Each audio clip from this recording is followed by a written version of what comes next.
வன்னியரசு போல் வன்மத்தை கக்கக்கூடிய நபர்களுக்கும் இது மிகப்பெரிய செருப்படின்னு சொல்கிறேன் நான். ஏன்னா இஸ்லாமியர்களால் எங்களுக்கு பாதுகாப்பு இல்லை என்பதற்காகத்தான் விஜய் அவர்களுக்கு வைப்பிரிவு கொடுக்கப்பட்டிருக்கு, விஜய் அவர்கள் அப்படித்தான் எழுதி கொடுத்துருக்காருன்னு வன்னியரசு ஒரு பொது நிகழ்ச்சியில் உட்காந்து பேசினார். இப்போ வன்னியரசு அவர்களுக்கு எந்த அளவுக்கு வன்மத்தை கக்கிறான்னு நீங்கள் புரிஞ்சுக்கணும். இல்லை இது முழுக்க இது அரசியல் ஆக்கப்படும். எப்படி ஆக்கப்படும் சொல்லுங்கள் பார்ப்போம். விஜய் அவர்கள் இஸ்லாமியர் கவர்வதற்காக இப்படி செய்தார் அப்படி செய்தார் பாருங்கன்னு சொல்லிட்டு பாயாசமோ பாசிசமோ குதின்னு குதிப்பானுங்க. ரெண்டு பேரும் என்ன குதிச்சாலும் சரி, எவ்வளவுதான் நீங்கள் குரலியத்தை காமிச்சாலும் சரி, வான வேடிக்கை என்பது ஒரு நொடியில் காண போயிடும். ஆனால் அந்த நிகழ்வு எதற்காக நிகழ்த்தப்படுகிறது? நரகாசுரனை அழித்ததற்காகத்தான் கொண்டாடப்படும் பொழுது இம்முறை நரகாசுரன் போல் இருப்பது இந்த ஆட்சி. இந்த ஆட்சியோடைய முறைதான் எங்களை கொண்டிருக்கணும் பொழுது அவர்களை இங்கிருந்து விரட்டி அடித்து விட்டு அன்னைக்கு பட்டாசு போடுவோம். அன்னைக்கு ஒரு செகண்ட் வெடித்தாலும் எங்களுக்கு சந்தோஷம். ஆனால் வெடி எதுக்கு வெடிக்கிறோன்னு ஒன்று இருக்குல்ல, அடியில் உங்களுக்கு தெரிய வச்சுட்டு தான் இங்கே நாங்கள் கொண்டாடுறது ஆரம்பிப்போம்ன்றதை நீங்கள் புரிஞ்சுக்கலாம். கை நடுக்க நின்னோடனே வாய் நடுக்க ஆரம்பிச்சிருச்சான்னு கேட்குறேன். விஜய் அவர்கள் ப்ரெஸ் மீட்டை சந்திக்கணும்னு சொல்கிறதுக்கு நீ யார் ராசா? நீ யார் முதல்ல? அவரும் ஒரு கட்சி தலைவர் தானே. விஜய் அவர்கள் வீட்டிலேருந்து சைக்கிளில் போனார், ஞாபகம் இருக்குங்களா உங்களுக்கு? ஓட்டு போடுறதுக்கு. அதை பார்த்துட்டு நம்மளும் அந்த மாதிரி போனால் 1000 கேமரா வரும், ட்ரோன் வரும், செய்தியாக கொண்டு சைக்கிளை போனால் ஒரு வய கண்டுக்கலை. வந்த நாள் முதல்ல இந்த நாள் வரை சைக்கிளை விடவில்லை. அந்த பாட்டு தெரியுமா? வடிவேல் மாதிரி ஓ.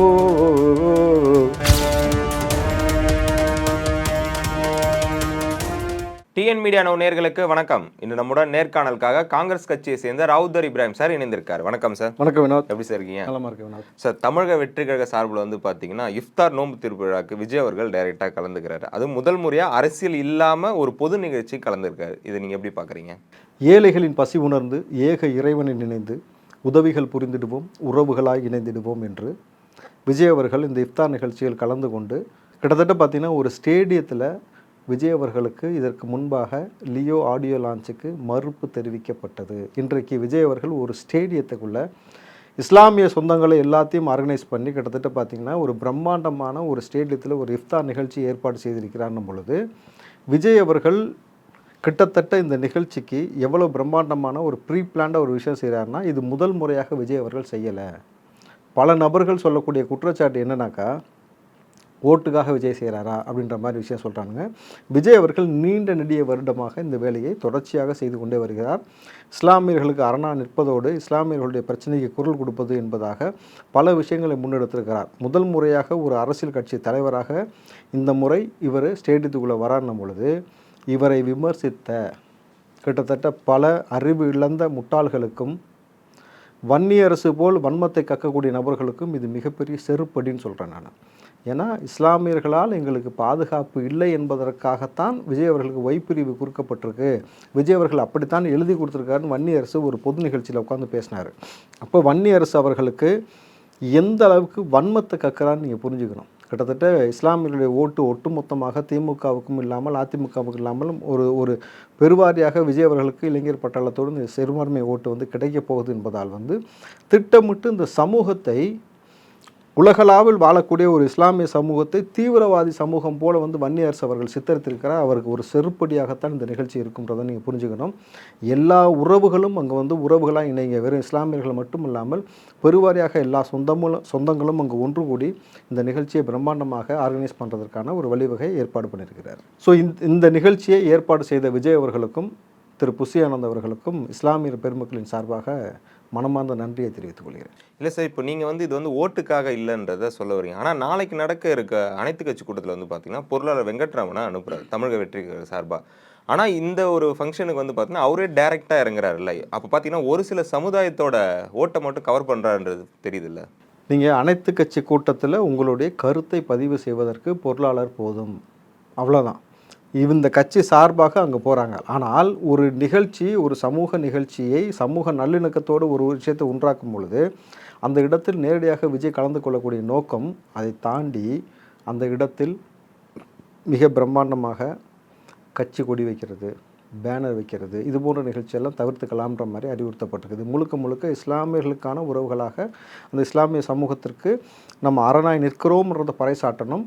அதற்கு பிறகு அந்த இஃப்தார் நிகழ்ச்சி முடிஞ்ச உடனே அங்கேயே தொழுகைக்கு ஏற்பாடு செய்யப்பட்டிருக்கு. தொழுகை முடிந்தவுடன் அங்கேயே வந்து விருந்து ஏற்பாடு செய்யப்பட்டிருக்கிறது. ஃபஸ்ட்டு நோன்பு கஞ்சி கொடுத்து இஃப்தார் நோன்பு திறக்கக்கூடிய நிகழ்ச்சி, அதற்கு பின்னாடி தொழுகைக்கு பிறகு ஒரு பிரம்மாண்டமான ஒரு விருந்து ஆர்கனைஸ் பண்ணிருக்கான பொழுது இது எப்படி உங்களுக்கு வந்து வேறு கண்ணோட்டத்தில் பார்க்க முடியும்னு ஒரு கேள்வி இருக்கு இல்லையா? இந்த இஃப்தார் நிகழ்ச்சியில் விஜய் அவர்கள் பங்கேற்கிறது வந்து பார்த்தீங்கன்னா பொதுவாக எல்லா மேடையிலும் திமுகவும் பிஜேபியும் டைரெக்டாகவே அடிச்சிட்டு இருக்கு. அதே மாதிரி இதுலேயும் வந்து அடிக்க வாய்ப்பு இருக்கா சார்? எனக்கு தெரிந்து விஜய் அவர்கள் இங்கு அரசியல் பேச மாட்டார். எந்த அரசியல் பேச்சும் அங்கே பேசுவதற்கான இடம் இல்லாமல் இது முழுக்க முழுக்க இஸ்லாமியர்களுக்கான நோன்பு திறக்கக்கூடிய ஒரு நிகழ்வாகும். அதாவது ஏழைகளின் பசியை உணர்வதற்காகத்தான் நோன்பு வைக்கணும்னு சொல்லி கடமையாக்கப்பட்டது.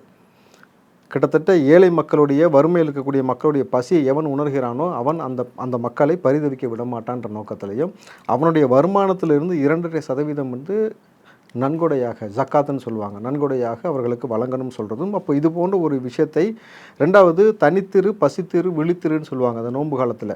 ஸோ தனித்திருத்தல் என்றால் தேவையற்ற பேசுகளை தேவையற்ற பார்வைகள் எல்லாம் தவிர்த்து கொண்டு இறைவனை நினைத்து பிரார்த்தனை செய்வதாக இருக்கட்டும்.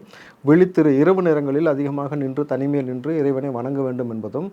பசித்திரு கிட்டத்தட்ட பார்த்திங்கன்னா அந்த ஒரு பசியை எவன் உணர்கிறானோ அவன் தான் வந்து இன்னொரு மனிதனுடைய வலியை உணர முடியும்ன்ற ஒரு நிகழ்ச்சிக்காக இந்த நோன்பு வைக்கப்பட்டிருக்கு. இந்த கொள்கையை பறைசாற்றி அன்றைக்கு இறைவனுக்காக காலையிலிருந்து மாலை வரை நீர் கூட அருந்தாமல் ஒருத்தர் வந்து நோன்பு வைத்து அந்த நோன்பை திறக்கும் பொழுது அவர்கள் பிரார்த்திக்கக்கூடிய பிரார்த்தனை இறைவனால் ஏற்றுக்கொள்ளப்படும் சொல்லுது. இந்த நிகழ்வில் வந்து நிச்சயமாக விஜய் அவர்கள் அரசியல் பேச மாட்டார். ஆனால் விஜய் அவர்கள் அங்கு கலந்து கொள்வது இது வந்து ஒவ்வொரு வருடமும் விஜய் அவர்கள் இஸ்லாமியர்களுக்கு இது போன்ற ஒரு நிகழ்வை ஆர்கனைஸ் பண்ணுறார். பட் இந்த முறை ஒரு அரசியல் கட்சி தலைவராக பிரம்மாண்டமாக ஒய்எம்சி கிரவுண்டில் நடத்துகிறார் பொழுது எந்த கிரவுண்டு ஸ்டேடியத்துக்குள்ளே விஜய் அவர்களுக்கு ஆடியோ லான்ச் மறுக்கப்பட்டதோ, ஆனால் இந்த முறை இஸ்லாமியர்களுக்காக அதே ஸ்டேடியத்துக்குள்ளே ஒட்டுமொத்தமான நபர்களை 1000, 5000, 10,000, 20,000 டிக்கெட் வாங்கிட்டு வந்த ஸ்டேடியத்துக்குள்ளே இலவசமாக எல்லோரையும் வர வைத்து அங்கே இவ்வளோ பெரிய ஒரு பிரம்மாண்டமான ஒரு நிகழ்ச்சி ஆர்கனைஸ் பண்ணுறார் பொழுது விஜய் எந்த அரசியலும் பேச மாட்டார். ஆனால் இந்த நிகழ்வு அமைதியாக இஸ்லாமியர்களுக்காக நிகழ்த்தப்படும். ஆனால் இதில் முழுக்க இது அரசியல் ஆக்கப்படும். இல்லை இது முழுக்க இது அரசியல் ஆக்கப்படும். எப்படி ஆக்கப்படும் சொல்லுங்கள் பார்ப்போம். விஜய் அவர்கள் இஸ்லாமியர் கவருவதற்காக இப்படி செய்தார் அப்படி செய்தார் பாருங்கன்னு சொல்லிட்டு பாயாசமோ பாசிசமோ குதின்னு குதிப்பானுங்க. 2 பேரும் என்ன குதித்தாலும் சரி, எவ்வளவு தான் நீங்கள் குரலிருத்த காமிச்சாலும் சரி, பெருவாரியாக இளைஞர்களுடைய ஓட்டும் சிறுபான்மை ஓட்டும் இஸ்லாமியர்களுடைய ஓட்டும் விஜய்க்கு தான்றதை சொல்லாமல் சொல்லுகிறது அவருடைய நிகழ்வும் மக்களுடைய சப்போர்ட்டுன்னும் பொழுது எங்களுக்கு ஒவ்வொரு முறையும் விஜய் அவர்கள் அரணாக நிற்கிறார் என்பதை இஸ்லாமியர்கள் நாங்கள் உணர்ந்திருக்கிறோம். விஜய்க்கு இம்முறை முதல் முறையாக இந்த எதிரிகளை இங்கிருந்து அப்புறப்படுத்தணும், இந்த கனிம வள இயற்கை வள கொள்ளையடித்து கொண்டு நாட்டை கபலீகரம் செய்யக்கூடிய இந்த மோசமான ஆட்சியை ஒரு தனிநபராக நின்று விரட்ட வேண்டும் நினச்சிருக்காருன்னும் பொழுது அந்த விஜய் அவர்களுக்கு இஸ்லாமியர்களும் சரி கிறிஸ்தவர்களும் சரி சிறுபான்மையும் சரி கிட்டத்தட்ட இப்போ தலித்துகளும் சரி பெருவாரியான மக்கள் இளைஞர்களுடைய ஓட்டு முறை விஜய்க்கு இருக்குன்றதுனால இவங்க கத்துவாங்க, இவங்க கத்தட்டும், நம்ம அதை அனுபவிப்போம் ஜாலியாக. சார் தொடர்ந்து தமிழகத்தில் வந்து பார்த்திங்கன்னா இந்த பாலியல் குற்றச்சாட்டு நடந்துகிட்ருக்கு. அதுக்கு வந்து விஜய் அவர்கள் வந்து எந்த ஒரு எதிர்ப்பும் தெரிவிக்கல. அண்ணா யூனிவர்சிட்டிக்கு வந்து ஆளுநர் சஞ்சயத்தோடு நிறுத்திட்டாரு அப்படின்ற மாதிரிலாம் குற்றச்சாட்டு இது. இந்த 8ஆம் தேதி பார்த்திங்கன்னா அதாவது உமன்ஸ் டே அன்றைக்கி வந்து பார்த்திங்கன்னா விழிப்புணர்வு கருத்தரங்கு கூட்டம் ஒன்று தமிழக வெற்றிக்கழக சார்பாக நடத்த போகிறாங்க. இது எந்த அளவுக்கு உண்மை சார்? தொடர்ச்சியாக தமிழ்நாட்டில் பெண்களுக்கும் குழந்தைகளுக்கும் எதிராக இங்கு பாலியல் குற்றச்சாட்டு என்பது அதிகரித்து கொண்டே போகிறது. இங்கு இதை உணராமல் ஒருவர் தனக்கு என்ன பதவி கொடுக்கப்பட்டிருக்கிறது, நம்ம என்ன பதவியில் இருக்கோன்ற ஒரு போதிய ஒரு புரிதல் இல்லாமல் எல்லாத்துக்கும் நான் அப்பேன்னு சொல்லிட்டு இங்கே வந்து ஒரு அலப்பறை பண்ணிகிட்ருக்கிறாரு. ஆனால் விஜய் அவர்கள் தரப்பாக இது முதல் கட்டமாக நான் சொல்வது நல்லா புரிஞ்சுக்கோங்க, இது வெறும் வந்து ட்ரெய்லர் பேசிஸ் மாதிரி முதல் கட்டமாக மகளிர் தினத்தன்று உலக மகளிர் தினத்தன்று பார்த்திங்கனாக்கா இந்த பாலியல் குற்றச்சாட்டை தடுக்கும் விதமாக ஒரு விழிப்புணர்வு கருத்தரங்கு கூட்டம் கிட்டத்தட்ட இது வந்து தமிழ்நாடு முழுக்க டிவிகே சார்பாக நடைபெறுகிறது. இந்த நிகழ்வு என்பது எந்த மாதிரியான வழிகாட்டுதலை இந்த மாணவ பிள்ளைகளுக்கு நம்ம புரிய வைக்கணும், எந்த விதமான பாதுகாப்புகளை நம்ம வந்து உறுதி செய்வதற்கான சில வழிவகை ஏற்படுத்தணும். விஜய் தரப்பாக சொல்லப்பட்ட ஒரு லிஸ்ட் ஏற்கனவே சொன்னாங்க பார்த்தீங்கன்னா அந்த குழந்தைகள் அணிலாம் சொன்னாங்கல்ல, கிட்டத்தட்ட பார்த்திங்கன்னா அந்த குழந்தைகளுக்கு எதிராக நடக்கக்கூடிய இந்த பாலியல் அத்துமீறல்கள் தொடர்பாக எங்கே கம்ப்ளைண்ட் பண்ணணும், கிட்டத்தட்ட இப்போ சைல்டு ஹெல்ப்லைன்னா ஒன்று இருக்குன்றதை வந்து அவங்களுக்கு புரிய வைக்கணும். சைல்டு ஹெல்ப்லைன் ஒன்று இருக்குது. அதே மாதிரி இந்த மாதிரி விஷயங்களுக்கு மகளிர்களுக்கு அந்த ஒரு ஆப்னு ஒன்று காவல்துறையால் வந்து உருவாக்கப்பட்டிருக்கிறது. இதை தாண்டி டிவிகே சார்பாக வந்து என்னென்ன முன்னெடுப்புகள்லாம் எடுத்திருக்கிறோம், உங்களுக்கு ஒரு பிரச்சனைனா யாரை அணுகுவது, எந்த மாவட்ட பொறுப்பாளர்களுக்கு அந்தந்த மாவட்டத்தில் வந்து சிறப்பு பொறுப்பாளர்கள் நியமிக்கப்பட்டு இந்த விஷயத்தை கண்காணிப்பதற்கு ஒரு பிரச்சனை அவர்களுக்கு நீங்கள் அழைத்து சொன்னீங்கன்னாக்கா டிவிகே சார்பாக உங்களுக்கு வந்து நின்று அரணாக நின்று அந்த பிரச்சனையை களைவதற்கு, இன்னும் சொல்ல போனீங்கன்னாக்கா நீங்கள் காவல்துறைக்கு செல்வதற்கு உங்களுக்கு அச்சமாக இருக்கிறது, காவல்துறை வந்து உங்களுடைய கம்ப்ளைண்ட் வாங்கலை. ஏன்னா தொடர்ச்சியாக காவல்துறையோட செயல்முறையை நம்ம பார்க்க முடியுது இல்லையா. பாலியல் ஒரு 10 வயது பெண் குழந்தை பாலியல் வன்புணர்வு செய்யப்பட்ட குழந்தையுடைய பெற்றோரை நிர்வாணப்படுத்தி அடித்த காவல்துறையும் இங்கே இருக்கின்றதுனால 2 விதமான காவல்துறையுமே இங்கே இருக்கிறாங்க, நல்லவனும் கெட்டவனுன்ற மாதிரி. இது போன்ற ஒரு விஷயம் இருக்கும் பொழுது பெண்கள் தனியாக காவல் நிலையத்திற்கு செல்வதற்கு ஒரு அச்சம் ஏற்படக்கூடிய சூழல் இருக்கும் பொழுது காவல் நிலையத்திற்கு செல்லாமல் எப்படி வந்து வீட்டில் உட்காந்தே ஆன்லைனில் கம்ப்ளைண்ட் கொடுக்கலாம், அந்த விஷயத்தை வந்து அவங்களுக்கு எஜுகேட் பண்ணுவாங்க. அதுக்கப்புறம் நீங்கள் காவல் நிலையத்துக்கு செல்கிறீங்கனாக்கா உங்களுக்கு பாதுகாப்பாக வந்து டிவிகே சார்பாக 2 அட்வொகேட்ஸ் கூட வருவாங்க. அதற்கான நெறிமுறைகளை கொடுத்து ஒவ்வொரு மாவட்டத்திற்கும் இந்தந்த நபருடைய தொலைபேசியை கொடுத்து இவர்கள் நீங்கள் அணுகினீங்கனாக்கா அந்தந்த மாவட்ட பொறுப்பாளர் சார்பாக 2 அட்வொகேட் வருவாங்க. கூட நீங்கள் காவல் நிலையத்துக்கு தனியாக செல்ல தேவையில்லை. அப்படின்னும் பொழுது பல வழிமுறைகளை, பல நெறிகாட்டல்களை ஏற்படுத்தி அவர்களுக்கு ஒரு என்ன சொல்கிறது, ஒரு நம்பிக்கை கொடுப்பது. ஒரு அண்ணனாக நான் இருக்கிறேன், எங்கள் கட்சி உறவுகள் உங்களோடு இருக்கிறது, பெண் பிள்ளைகளும் குழந்தைகளும் நீங்கள் வந்து எந்த அச்சமின்றி நீங்கள் வந்து உலாவலாம், உங்களுக்கான போதிய பாதுகாப்பை இந்த தமிழ்நாடு அரசாங்கம் தர தவறினாலும், முத்துவேல் கருணாநிதி ஸ்டாலின் தர தவறினாலும், விஜய் என்ற ஒரு நபர் அண்ணனாக, ஒரு கட்சியின் தலைவனாக உங்களுக்கு அந்த போதிய அச்ச உணர்வு இல்லாமல் நீங்கள் வாழ்வதற்கான ஒரு நம்பிக்கையை ஏற்படுத்துவோம், நாங்கள் இருக்கிறோம்ன்றதை பறைசாற்றும் வகையில் வந்து அந்த 8ஆம் தேதி வந்து பார்த்திங்கன்னா நடக்கும். அன்றைக்கி சனிக்கிழமை அந்த நிகழ்வு நடக்குது. நீங்கள் நல்லா புரிஞ்சுக்கணும், திமுக காரன் அன்றைக்கி ஒரு பேச்சு பேசுவான் பாருங்கள், உலக மகளிர் தினத்தன்று நல்லா பாருங்கள், பெண்ணியத்தை பற்றி பயங்கரமாக பேசுவாங்க. எழுதி வச்சுங்க, இன்னொரு நடக்கும். என்னமோ இவர்கள் தான் பெண்ணியத்தை காப்பாற்றியது போலவும் பெண்ணியத்திற்கு வந்து மிகப்பெரிய சுதந்திரத்தை ஏற்படுத்தி கொடுத்ததற்கும் இன்றைக்கு பெண்கள் இந்த நிலைமைக்கு வந்ததே திராவிடம் தான் காரணம், அதுக்கு நான் தான் காரணம் இன்றைக்கி உருட்டுவாங்க பார்த்தீங்களா. அவன் விளக்கமாற்ற எடுத்து அடிக்காமல் இருந்தாங்கன்னா சந்தோஷப்பட்டுக்கணும். ஏன்னாக்கா தமிழ்நாட்டில் குழந்தைகளுக்கும் பெண்களுக்கும் எவ்வளோ ஒரு பாதுகாப்பு இன்மை ஏற்பட்டு கொண்டு இருக்கின்றது நிதர்சனமாக தெரிந்த பிறகும் ஒரு முதலமைச்சர் எந்த மாதிரியான நிகழ்வை வந்து இங்கே நடத்தி கொண்டிருக்கிறார், ஒரு துணை முதலமைச்சர் இது குறித்து எந்த நடவடிக்கையும் எடுக்கவில்லை என்னும் பொழுது பள்ளியில் நடக்கக்கூடிய எந்த பிரச்சனைக்கும் பார்த்தீங்கன்னா அன்பில் மிக பெருசாக செவி சாய்ப்பது கிடையாது. அப்படின்னும் பொழுது இதை எல்லாத்தையும் ஒட்டுமொத்தமாக 26 வரைக்கும் தான் அதிகபட்சமாக அவர்களுடைய ஆட்டம். அதற்கு பிறகு இந்த ஆட்டம் கிடையாது. அது வரைக்கும் ஒரு நெறிமுறையை நாங்கள் காட்ட வருகிறோம், உங்களுக்கான ஒரு பலத்தை நாங்கள் கொடுக்குறோம்னு சொல்லி விஜய் அவர் தரப்பாக இது வந்து ஒரு ஃபஸ்ட்டு இனிஷியேட்டிவ். ஆனால் நிச்சயமாக நான் சொன்னது போல் களத்தில் விஜய் வந்து நிற்பார். அதற்கான எல்லா முன்னேற்பாடுகளும் நடந்து கொண்டிருக்கிறது. ஒரு நாள் வந்து நிற்பார். மெரினா புரட்சி என்பது மெரினாவில் மட்டும் நடந்தது. விஜய் அவர்கள் பெண்களுக்காகவும் குழந்தைகளுக்காகவும் வந்து நிற்கும்போது தமிழ்நாடு முழுக்க இது ஒரு பெரிய ஒரு ஆர்ப்பாட்டம் அங்கங்கே நடைபெறும். அந்த நேரத்தில் உங்களால் விஜயை தொடக்கூட முடியாது. தமிழ்நாடு என்பது நீங்கள் விஜயோட பவர் என்னன்றதை நீங்கள் அன்றைக்கி உணர்வீங்க. அமைச்சர் துரைமுருகன் வந்து பார்த்தீங்கன்னா எந்த கட்சியாக இருந்தாலும் திமுக முன்னாடி வந்து வானவேடிக்கை மாதிரி காணாமல் போயிடும் அப்படின்னு சொல்லிட்டு ஒரு குற்றச்சாட்டு வைக்கிறாரு. எதற்காக வந்து விஜய் அவர்களை டைரெக்டாக தாக்குறாரா? நரகாசுரனை அழிக்கக்கூடிய நிகழ்வு தானே தீபாவளி. வானவேடிக்கை அன்றைக்கி தானே போடுவோம். யார் இங்கே நரகாசுரன் மக்களை கேளுங்க சொல்லுவாங்க. யார் நம்மளை கொன்று குவிக்கிறாங்கன்னு கேளுங்க சொல்லுவாங்க. யார் பெண்கள் மீது கை வைக்கக்கூடிய ஆட்சியாக இருக்குதுன்னு கேளுங்க.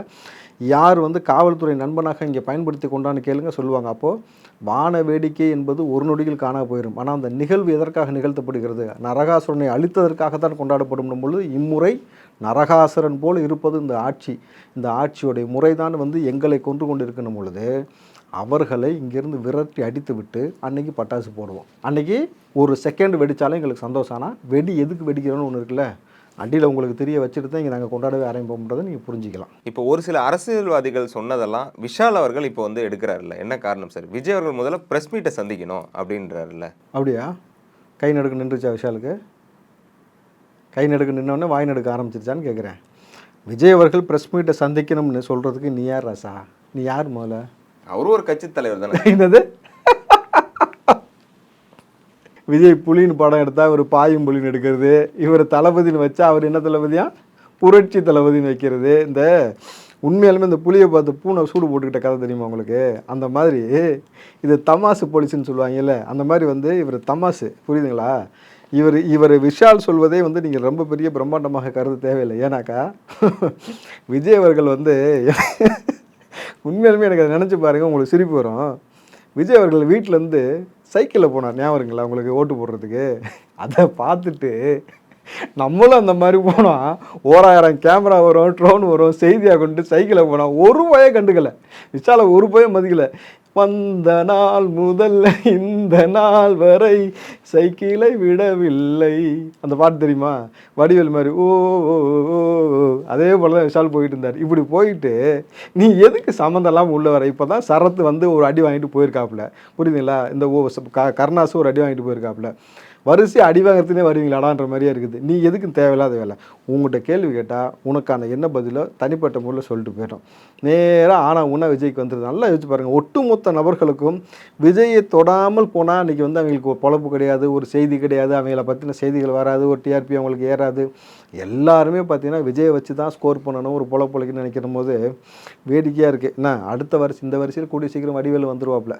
நீங்கள் பாருங்கள், அதுக்கப்புறம் வடிவேல 23ஆம் புலிகேசி போது புளியை கசக்கிட்டு ரசம் வைக்கிறாங்களா இல்லையான்னு மட்டும் பாருங்கள். எங்களோடு இணைந்து பல்வேறு தகவலை பயந்ததற்கு மிக்க நன்றி சார். நன்றி வினோத்.